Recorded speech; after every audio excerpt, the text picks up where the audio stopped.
Bienvenue aux Ors, bienvenue sur Fastaf. On est le deuxième jour, on est donc le jour de l'analyse de la piste notamment. On va aller voir un petit peu les points clés de cette piste. En plus, il a plu hier, donc honnêtement c'est méga chaud. On en a vu déjà passer 2-3, ça glisse de partout. Donc ça va être assez cool de voir un petit peu ce qui s'est passé. Et on va aussi parler, comme je vous disais précédemment, de ce pont entre ce circuit B qui sont les IXS, les Européennes, etc. et la Coupe du Monde, parler un peu comment ça s'organise et puis voilà, vous faire découvrir un petit peu l'ambiance ici qui est très très humide pour pas vous mentir. Allez, let's go. Même en mode c'est lourd. Ah ouais. Il a fallu dire. Ah. Oh.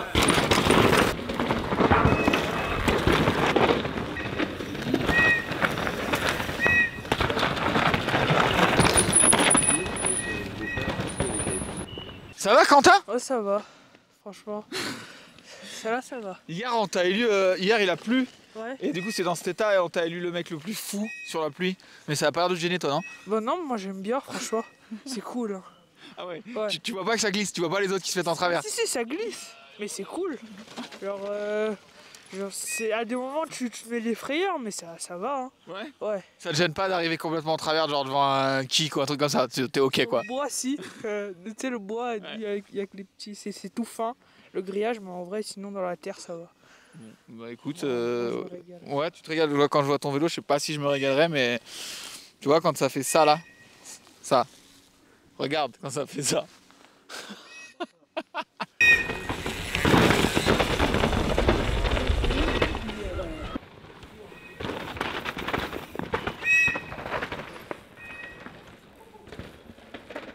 Le pont, il veut rester propre. Tu veux rester propre en fait toi. Ouais. On va essayer de traverser pour avoir le pont, mais bon. Il est dans la danger zone le pont. On est avec Nathan Pontviane, le retour, on l'avait pas vu au championnat de France, on t'avait pas trop croisé. Tiens, mets-toi quand même bien là parce que là, faut pas trop te mettre là, il s'en fout, il voit pas le danger. Bon, ça va ou quoi, t'es de retour? Ça va bien, ouais. Ça va bien. Je suis content d'être de retour, ouais. On a vu quand même au championnat de France que t'avais pas du tout hésité une seule seconde sur le mouillé, donc là, du coup, tu comptes faire quoi un peu cette course-là? Bon, la même. Bah après, ouais, le week-end dernier, je me sentais vraiment bien, Ouais.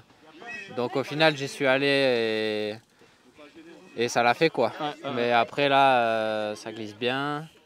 Bon, je vais voir comment ça se présente, mais moi, c'est un peu on-off quoi. Donc, Ouais. Cette piste est bien parce que c'est une bonne piste d'entraînement parce qu'on est quand même proche des standards un peu Coupe du Monde ouais. en termes de ce que ça demande, d'options, de lignes, etc. On devrait le regarder. Du coup, pour toi, finalement, c'est un bon truc. C'est ambiance Coupe du Monde sans l'être au final. Ah bah carrément, bah moi, vu la piste et tout, c'est sûr que je voulais venir et c'est sûr que ça fait un sacré entraînement, ouais. Ouais. Avec beaucoup de monde, donc la piste elle est défoncée, donc Ok. ça entraîne bien, ouais. Bon, écoute, on te souhaite le mieux. Par contre, t'es venu tout seul, il n'y a pas de Milan, personne n'est avec toi. Ouais, je suis tout seul. Tout seul. Ouais, tout seul derrière le camion. Ok. Il n'y a personne avec toi. Non, Bon, personne. c'est parfait. Allez, on t'embête pas plus en pente.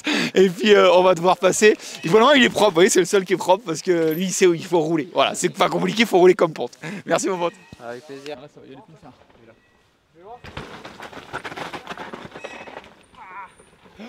Ah, waouh. Ah, ligne externe. Ah ouais. Mais il est complètement chaud le Grisel là. Et moi j'ai dit à Nathan il n'y a personne, mais je crois que c'est le premier. Bah, Léo est chaud, donc du coup voilà, apparemment la ligne se roule sur le mouillé. Alors honnêtement. Franchement, là, dans la caméra, dans la boîte à images, il y en a un. Oh là là là. On a récupéré un mec sur la route qui allait à Briançon, du coup on l'a dit bah vas-y viens avec nous filmer, il s'appelle Lucas Mourou, on vous le présentera tout à l'heure. Et il filme en bas, apparemment en bas dans le Pierrier ça se passe mal. On arrive dans ce point, ce qui est cool là justement ce qu'on disait avec Nathan, c'est que cette piste moi j'aime bien parce qu'il y a beaucoup d'options de ligne, il y a beaucoup de choix de ligne, donc il y a, voilà, on en discutait d'ailleurs avec Nathan, il y a ces deux, trois trages intérieures, il y a une trage où il faut sauter au-dessus du caillou, il y en a même une qui se prenait hier ou qui était tout à l'extérieur avec un petit saut de rocher avant, donc c'est vraiment cool, il y a plein d'options, donc ça c'est assez sympa. Aujourd'hui ça se réduit un peu parce que il a plu, donc forcément on prend les options qui sont les moins glissantes, même s'il y en a, là on est resté 5 minutes, il y en a déjà qui se sont mis des chaleurs de l'espace, donc voilà, ça c'est intéressant. La petite chose qu'il faut noter, qui est super intéressante, pour parler justement du lien avec les Coupes du Monde, c'est que là, ici, donc c'est une course IXS avec Racemont, mais ça reste les Ors qui décident du typing, c'est-à-dire qu'ils décident du traçage. D'ailleurs, on est encore avec la rubalise, mais c'est eux qui décident de où on met le piquet intérieur, le piquet extérieur, etc. Contrairement en Coupe du Monde, ou en Coupe du Monde, Warner Bros et les organisateurs ont un avis, il y a des commissions, ils donnent leur avis en disant non, on va mettre ce piquet là ou ce piquet là par rapport à des caméras ou quoi que ce soit. Là, ici, l'ordinateur reste libre, donc c'est un point qui est intéressant, parce que ce qui est cool, c'est que les bike patrol, les shapers, ceux qui ont l'habitude de rouler ces pistes-là, c'est eux qui décident de où sont les rubalises, et du coup, ça rend la piste, en tout cas, de l'extérieur, assez fluide. On va continuer un peu plus bas, parce qu'il y a tellement de points, il y a ce passage-là qui est chaud, et on arrive direct sur un passage qui est en double dalle, mouillé. C'est le pire, mettre son vélo, devoir mettre un peu d'inclinaison sur un vélo, sur une roche mouillée avec de la terre, c'est honnêtement le pire. Viens, on va voir.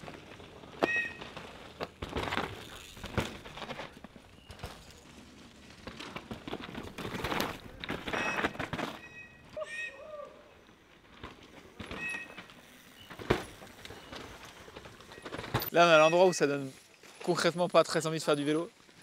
Il y a 3 marches, il y a vraiment plusieurs trajectoires, intérieur, extérieur. Donc voilà, chacun essaye un peu des trucs différents. Regarde, ils sont même à 2 là. Franchement, c'est chaud parce que c'est des dalles, vraiment des gros rochers qu'il faut sauter.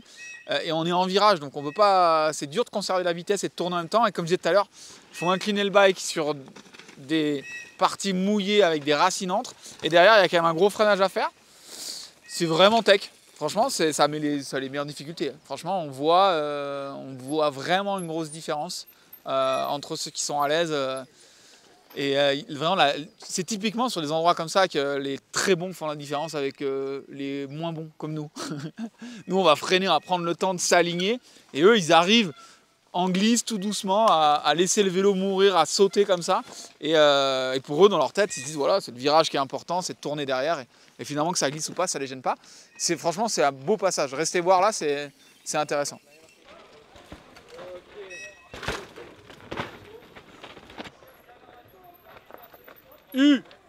Voilà, moins vite, ça va faire peur après.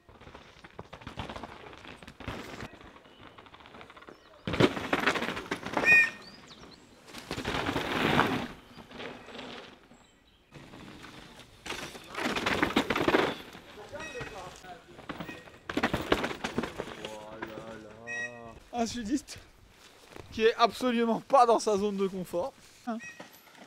On est avec un sudiste qui retrouve tout ce qu'il adore, de la terre et des racines, tout ce qu'il a pas chez lui. Moi je suis pas vraiment sudiste. Hein. Ah bon? Ouais, je suis anglais. Oh, putain, ouais. Pays d'adoption. Ça, on est en Sud vélo. de la France. Mais on te voit faire du bateau là-bas sur le bord de là, tu fais pas du bateau en Angleterre, hein, tu vas pas me dire. J'ai pas touché de la terre depuis un moment. Ouais. Bon, Elliot, raconte-nous le problème qu'il y a là avec l'entrée de ces racines. Parce qu'hier ça allait pas mal, vous pouvez faire des lignes droites un peu sur les racines, recouper et tout, là c'est pas vraiment possible, la glisse de ouf, il n'y a pas d'écorce. Il n'y a pas vraiment d'accroche en entrée, donc tu peux arriver avec de la vitesse, ça passe, mais... Ça passe en... Ça passe, ouais. Genre toute la piste, tu roules, tu peux en mettre, mais genre des endroits comme ça où genre vraiment tu peux finir vite par terre. Quoi. Ouais, ou dans un arbre comme il vient de Ou nous dans faire. un arbre, Ouais. ou par devant comme je viens de faire. Et tu peux pas essayer d'alléger J'ai essayé là, t'as Ouais. pas vu? Non, j'ai pas vu. J'ai tiré, j'ai atterri sur une racine. Et t'as fait une anglaise quoi. Donc ouais, c'est vraiment compliqué parce que quasiment toute la piste roule bien, mais il y a juste certaines sections comme ça, c'est... Mais les top 5 là, ils sont passés forts, on les a pas vus encore. Mais pas tant, hein. Ah ouais. Il y a certains mecs qui sont complètement barjots, ils passent comme si de rien n'était. Sur la chance. Vraiment, hein, genre, on était au rocher tout à l'heure, je me suis dit, c'est qui ça? Ils passent comme ça, à bloc, je me dis, waouh! Bon, eh ben, on va rester là 2 secondes pour Mais voir tout ce le monde passage. hésite en tout cas. Ah ouais. Tout le monde hésite. Toi, t'es dans l'hésitation là? Je suis dans l'hésitation tout le temps. Bon, bah écoute, on va te laisser hésiter. Nous, on va remonter juste là, comme ça, on va voir ce passage qui donne pas envie, clairement.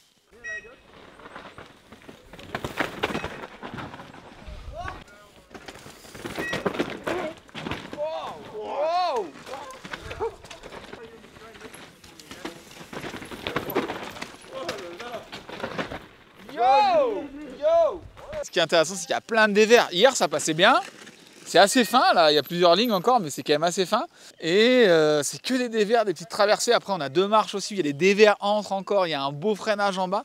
C'est vraiment, pour moi, la plus belle partie jusqu'au Pierrier, qui est ultra technique. Et aujourd'hui, elle est ultra technique plus. C'est-à-dire que bah, tout est mouillé, quoi. Les seuls endroits où tu peux à peu près appuyer, t'es sur le fil. Tu vois, là, on remet les matelas et tout parce que c'est chaud. Hein. Franchement, c'est... Honnêtement, en run de course arrivé là, je me pose la question de même les top, quel rythme ils vont mettre. Parce que tu peux, mais en 2 secondes, c'est tellement un peu aléatoire à des moments, tu peux te faire dégager, mais en 4 secondes, quoi. Wow, regarde, là, ils tentent tout, là. Tu vois, ils tentent des trucs de ouf, les mecs. Donc là, on arrive dans le moment où ils ont 1 heure d'entraînement top élite, c'est ça, top rider? Je crois, ouais. Ouais, je te le dis. Ok. Je sais pas, moi je roule quand je roule, c'est tout.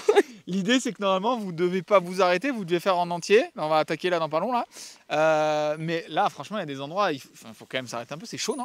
Bah en fait, clairement, ils nous ont dit en haut full run. Mais moi, c'est ma 2e descente, donc honnêtement, je vais pas faire de full run. Voilà, je me suis arrêtée.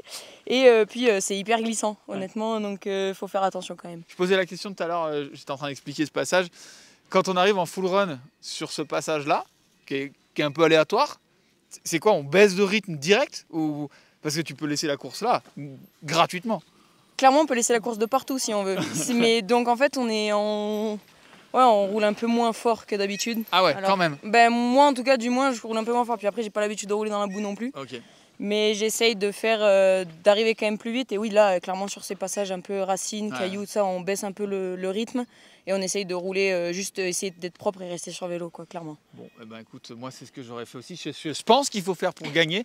Peut-être après, il y a des Nathan Pont-de-Viam, Quentin Barbe et tout. Eux, ils n'ont pas cette notion de ces choses-là, on est d'accord, hein? On est complètement d'accord. Même Baptiste Pierron, je l'ai vu hier, il n'a pas, au contraire, il veut la pluie. Lui, il kiffe la pluie. Donc, tant qu'il a de la pluie, lui, il est content. Hein. Puis il y a moi, la sudiste, qui dit non, moi, je veux rouler sur le sec. Et lui, quand c'est sur le sec, il n'est pas content.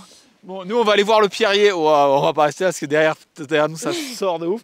On va aller voir justement le Pierrier, ses freinages qui sont cool. Finalement, c'est le truc qui glisse le moins. Ah ouais? Ben, je suis agréablement surprise de ça. Il y a des cas des cailloux, les sudistes, ça y est, ça glisse ben pas. Voilà. Ouais, viens, on s'en va. On s'en va. Merci, Laïs. Des verres.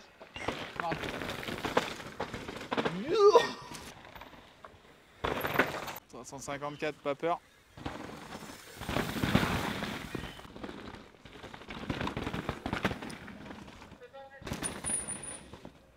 On arrive juste avant le Pierrier, comme on dit, j'en parlais tout à l'heure, qui est vraiment un endroit un peu visuellement qui fait peur. Mais il y a des petites choses comme ça là, ici, où il y a plusieurs lignes. Donc on a déjà cette ligne où on va sauter au-dessus de la pierre, un peu en step-up, un peu à l'aveugle et tout.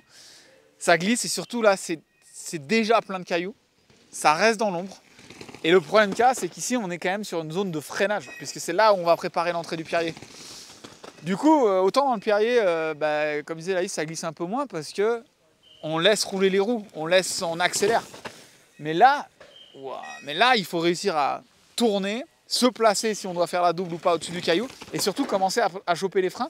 Et là, on voit des vélos qui se mettent en sucette. C'est vraiment technique. Là, ça paraît pas technique, on passe à côté, il n'y a rien, on dit il y a 3 cailloux. Mais en vrai, c'est des points de freinage qui sont ultra importants et qui conditionnent tellement ton entrée derrière sur le Pierrier. Donc c'est vrai que c'est un endroit qui est super intéressant. Juste avant d'aller au Pierrier, on va aller filmer justement la partie là. Il y a une dalle, c'est vraiment une dalle en pierre et là il faut continuer à freiner dessus, c'est le point final du freinage. Et ouais, c'est chaud. En vrai c'est très très très chaud.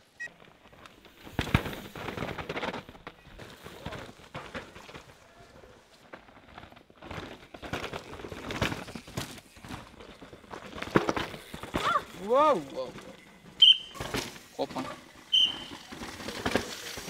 Bon, en vrai, ça va. Il y a beaucoup de terre qui a été ramenée, mais du coup, ça reste quand même une ligne droite. C'est vraiment ce qu'on disait tout à l'heure, hein, c'était entrer dans la marche qu'il faut s'axer. Après, c'est quand même bien une ligne droite, donc il n'y a pas trop d'erreurs. Il y en a qui arrivent à viser vraiment le V de la fin, de la sortie, ça c'est bien fait. Ça, c'est vraiment technique. Mais en soi, c'est beaucoup moins technique que ce qu'il y a là-haut. Par contre, on va aller voir là-bas. Là-bas, ça a l'air d'être plus compliqué. Il y a une espèce de saut dans un dévers. Ça m'intéresse plus là-bas.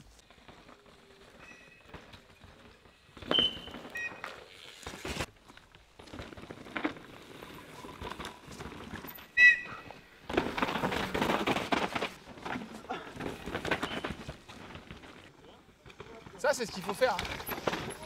Ah non! Du coup, non! Non! Ah là là! Oui! C'est bien! Ah là là, gros là-bas! Là, il y a un saut, on voit bien ce saut qui est là-bas. On pose en dévers.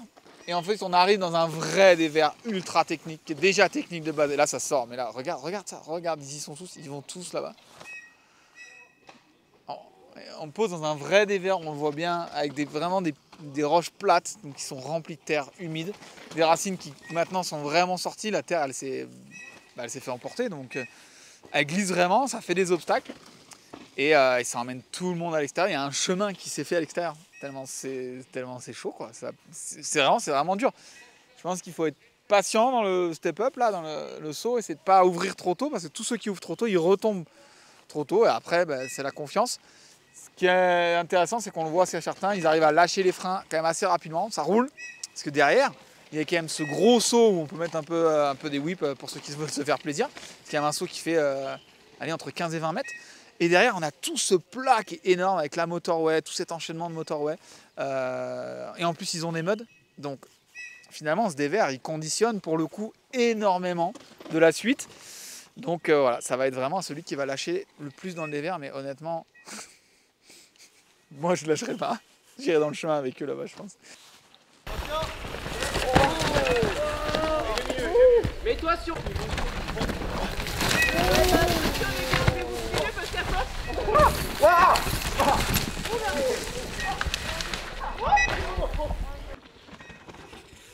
Oui!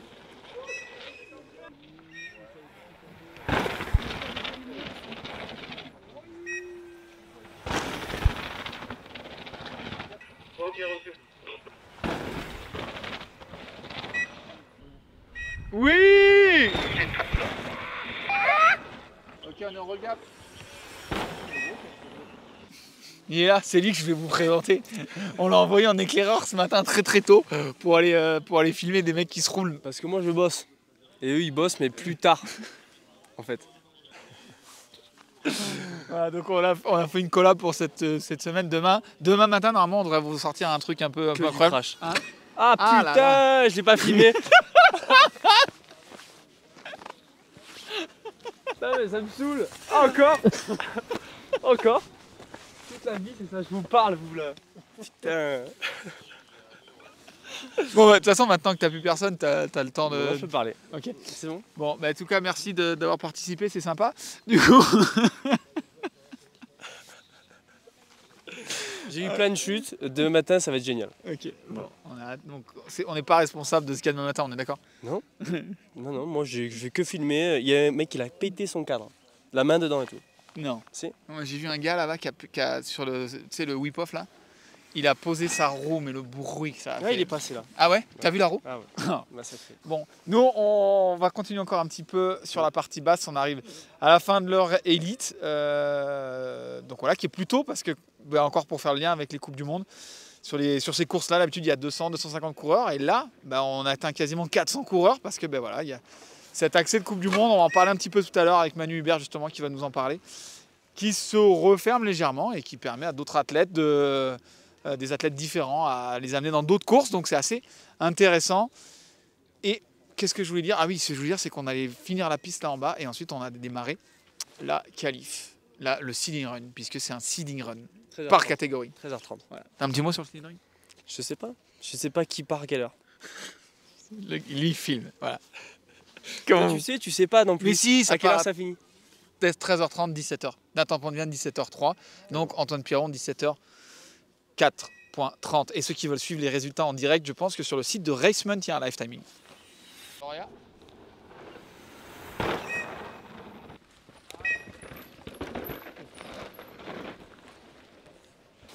Là, on retrouve Lucas Mourou, mais on en a un peu marre. Mais on regarde, on retrouve un invité de légende.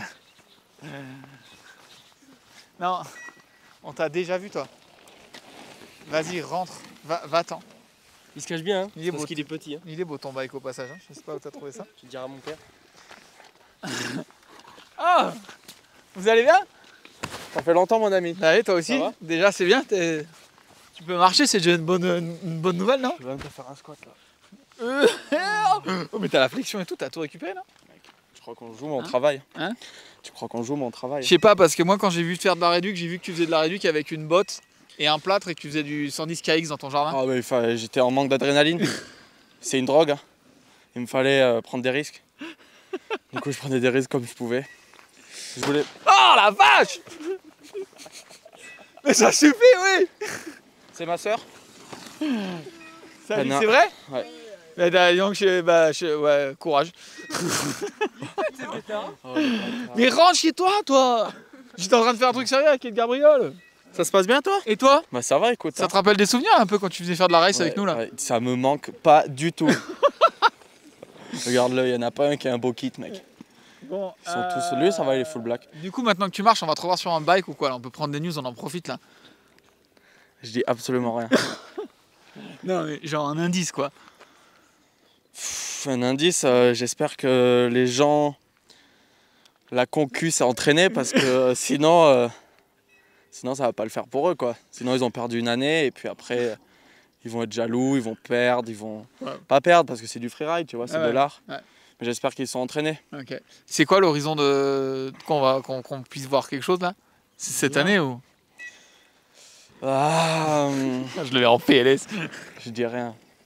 Je dis rien, mais je peux dire un truc, c'est que tout est calé, tout est carré. Ça n'a jamais été aussi carré dans ma tête, tu vois. Je ressors que du bon de cette blessure. Bon. Je ressors que du bon. Je suis limite content de m'être cassé les 2 pieds. Sinon, j'en serais pas là. Et il y a beaucoup de choses qui arrivent. Beaucoup de choses qui arrivent et les gens sont pas trop prêts, je pense. Je suis content.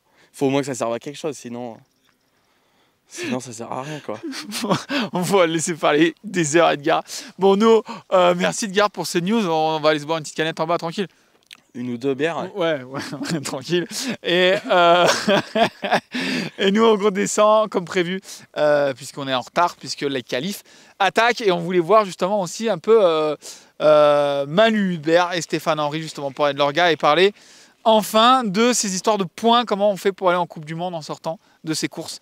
On te laisse, toi, t'as pu ces suites Coupe du Monde, t'es tranquille. Moi, je suis refait. Non, c'était cool, c'était une bonne expérience, mais j'ai choisi mon horizon et je reste sur mon horizon. Il est fou. Bon, on va attaquer cette course, cette manche de placement. On a rejoint Steph qui est un peu le... Tu fais tellement de trucs ici. L'homme à tout faire. Ouais, voilà. On va dire ça comme ça. Je t'ai vu arriver les villas et je dis viens, on fait l'interview. Il dit attends, je remets un matelas. Comment ça se passe? Déjà, ça se passe quand même pas mal. C'est cool, cette IXS quand même. Je disais tout à l'heure, c'est une grosse envergure. Il y a quand même 400 pilotes. C'est quand même un step up en termes d'organes. Hein. Ouais, pour nous, c'était l'étape supplémentaire après les Coupes de France, les Championnats de France. 400 pilotes, 26 nationalités. On est dans une station où on accueille peu de public international, donc ça nous fait réviser un peu nos langues étrangères, se remettre une impression beaucoup plus internationale et 400 pilotes à gérer sur cette piste, c'est un beau challenge. Même le paddock, on voit quand même que ça a gonflé, hein. Il y a des équipes pros ou à la frontière des pros qui sont là, et puis il y a tous ces jeunes aussi, il y a beaucoup de jeunes, on a vu beaucoup du 17 qui sont là, et ça roule fort quand même, on va pas se mentir, ça roule quand même sacrément fort. Ça a changé quelque chose dans l'orga, le fait que ça accélère un peu? Ouais, on l'avait déjà vu sur les Coupes de France et Championnats de France. Hein, les jeunes nous avaient vachement impressionnés. C'est vrai que ça roule très fort, ils sont vraiment techniques. Pour ceux qui avaient un doute, hein, les relèves sont assurées, il n'y a pas de souci là-dessus.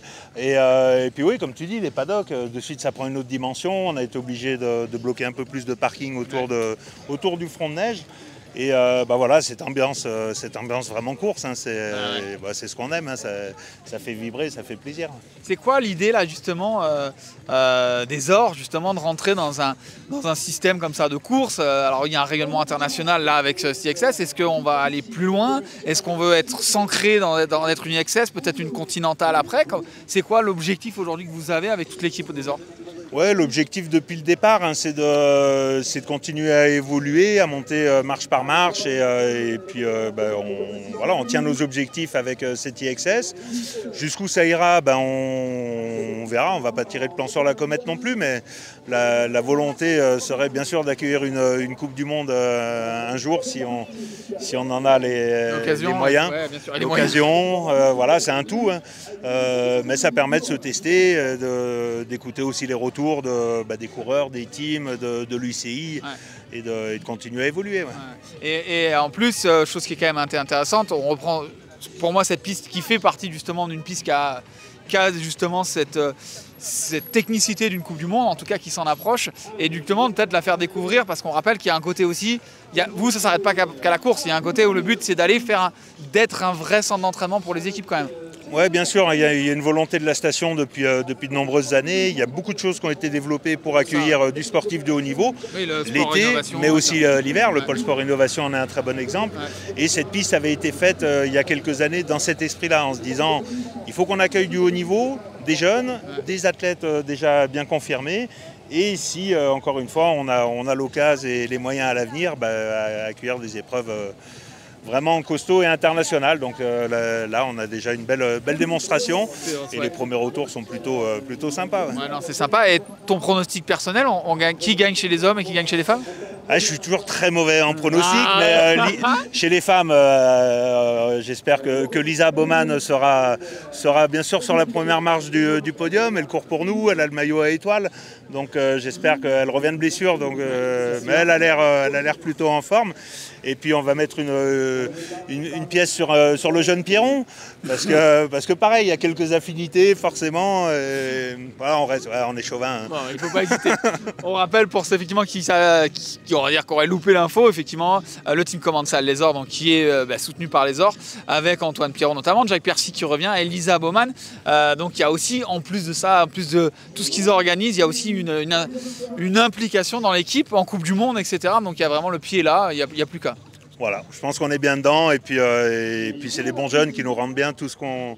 C'est vraiment donnant avec eux, on se régale à les accueillir, à les voir courir et donc forcément on aimerait les voir gagner. Ouais. Et d'ailleurs au passage, avant d'aller voir un peu le paddock et d'aller voir Manu, on rappelle que demain on va faire une journée immersion totale avec eux, c'est-à-dire qu'on va vraiment déjeuner avec eux, les suivre totalement toute la journée pour voir ce qui se passe dans la vie d'un athlète quand il a un jour de course et voir comment, ce qu'il fait, ce qu'il mange, à quoi il pense et un peu les émotions. Donc ça va être assez cool de voir ça demain. Merci en tout cas Steph, bonne chance pour la course. C'est là que pour ton boulot va commencer encore plus, j'ai l'impression. Voilà, on va continuer à faire en sorte que tout se passe bien. Voilà. Et on est hyper optimiste, donc il n'y a pas de raison. Merci à vous d'être venus nous voir. Et c'est avec plaisir. Nous on continue notre tour, on va aller un petit peu dans les paddocks. Merci, ciao, bye bye. Cool, à plus. Ce fameux temps. Ils sont pas prêts. Je les prépare psychologiquement à ce qui va se passer demain. Ils savent pas en fait. Tous là ils savent pas, ils savent vraiment pas. Are you racing today? Yeah, I'm racing. Yeah. Bon, je t'embête pas plus d'être dans ton truc de course là. Lisa, je t'embête 30 secondes. Tu sais que tu es au courant que demain, on est toute la journée avec toi, Antoine et Jack. Genre toute la journée. Ouais, ça va être cool. Ah ouais? Ouais, t'as pas peur? Non, j'ai pas peur. Tu sais pas à quel point j'ai peur de toi? Non, mais genre que ce soit relou quoi, tu vois? Non, mais après on est sur une coupe d'Europe, c'est pas une coupe du monde, donc faut le prendre aussi à la cool quoi. À tout moment, je te pousse dans la grille de départ et tout. Hein. Non, mais non. Faut être concentré, mais pas faire de conneries quoi. Non, je t'embête. Bon, bref, demain. Je veux pas que tu me foutes la pression quoi. Mais t'inquiète, je suis un mec sympa moi. Ouais, t'es chill. Bon, allez, on va te laisser t'entraîner. Demain, comme je vous l'ai dit, on sera avec eux. Tu es en train de me pousser là, c'est ça? Non. Ah bon, d'accord. Je te laisse, c'est toi qui fais la course. On a quand même Emmanuel Hubert qui est là. Pour ceux qui ne connaissent pas Emmanuel Hubert, sélectionneur de l'équipe de France de descente. Ouais. Manu, moi j'ai une question. Je voulais qu'on prenne 5 minutes pour... 5 minutes. Non, allez, ouais. Ça sera pas long, mais qu'on explique. Là, aujourd'hui, donc, il y a les Coupes du Monde. On le sait, ça c'est un petit peu légèrement refermé, même s'il y a quand même encore beaucoup d'accès pour pouvoir accéder en Coupe du Monde. On a ensuite les continentales, le circuit continental, les IXS et les Coupes de France. C'est les 3 axes d'entrée pour pouvoir accéder en Coupe du Monde. Comment ça marche? Ici, une IXS, qu'est-ce que ça génère? Est-ce que c'est des points? Comment ça fonctionne pour pouvoir aller faire le pont? Alors là, par rapport à la Coupe du Monde ou au point UCI, sur une IXS là aux Ors, tu ne marques des points UCI que pour l'UCI. Ça compte pas pour les continentales qui comptent, elles, pour les qualifications Coupe du Monde. Parce que les continentales, il y a 5 courses qui sont prévues. Donc il y en avait une, il y avait Fort William, il y avait le Portugal, il y avait Semmering en Autriche. Il y a elle se donne un accès direct à la Coupe du Monde, c'est quoi ça? Alors elle te donne les 5 premiers qui ne font pas partie d'un team UCI ont un accès une fois à la Coupe du Monde, okay. Ils ont un joker. Et sinon, ça sera le classement général, les 5 premiers hors team UCI.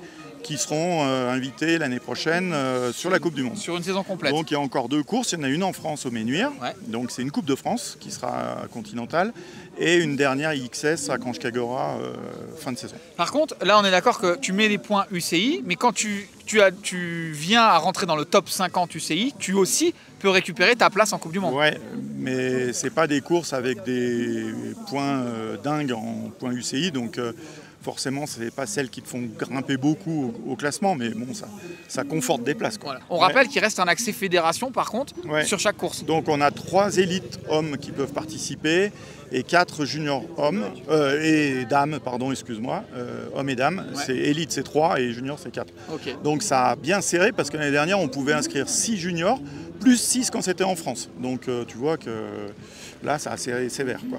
Ok, petite parenthèse pour finir. Il va y avoir donc la manche au G et les championnats du monde.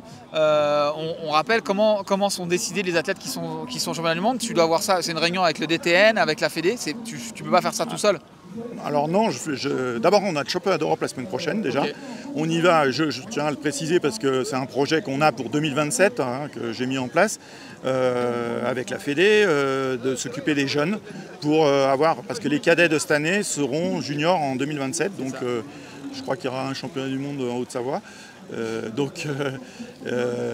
C'est un projet que je veux mener parce que l'idée c'est d'amener un maximum de jeunes performants sur cette course. Donc le championnat d'Europe, on commence avec une grosse équipe de cadets et quelques juniors. Et ensuite, on aura le championnat du monde, effectivement. La sélection, elle va se faire après le championnat d'Europe, parce que tu sais que s'il y a un élite qui est champion d'Europe, il prend une place supplémentaire au quota championnat du monde. Ouais. J'ai motivé un peu tous les pilotes, et d'ailleurs j'ai vu Rémi dans le dernier débrief des championnats de France qui disait que j'avais mis un peu la pression. Non, j'aurais conseillé d'aller sécuriser une place, surtout, parce qu'il est en mesure de gagner là-bas, presque. Tous les élites français qui y vont, je pense qu'ils sont en mesure d'y aller. Ça n'aurait pas été très bien si Loris y avait été, parce que lui, il a déjà une place au championnat du monde, donc voilà, donc c'est pas le but. Et puis je crois qu'il avait besoin de vacances aussi. Donc non, voilà, le championnat du monde, la décision, elle se fait pas. Moi, je propose, parce que il n'y a que moi qui suis vraiment l'activité. Ouais. Après, je discute avec Joachim Lombard, qui est devenu le responsable off-road à la Fédé, donc de toutes les équipes de France de VTT et cyclocross et compagnie, qui est un ancien descendeur que j'ai eu dans mon staff en 2004 au championnat du monde au Jet, et donc il connaît bien l'activité.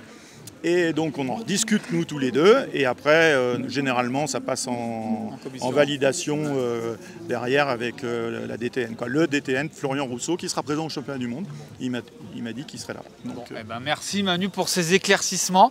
Et puis voilà, nous on va finir ici pour aujourd'hui. On rappelle que demain on sera avec toute l'équipe de Commande Salle Les Ors du matin au soir, ça va être assez incroyable. Vous pourrez retrouver tous les résultats sur le site internet de Racement, donc IXS, vous avez tous les résultats par catégorie et on les met aussi sur nos réseaux sociaux. Merci Manu, on va aller profiter de la course et on se voit demain. Ciao, ciao, bye bye.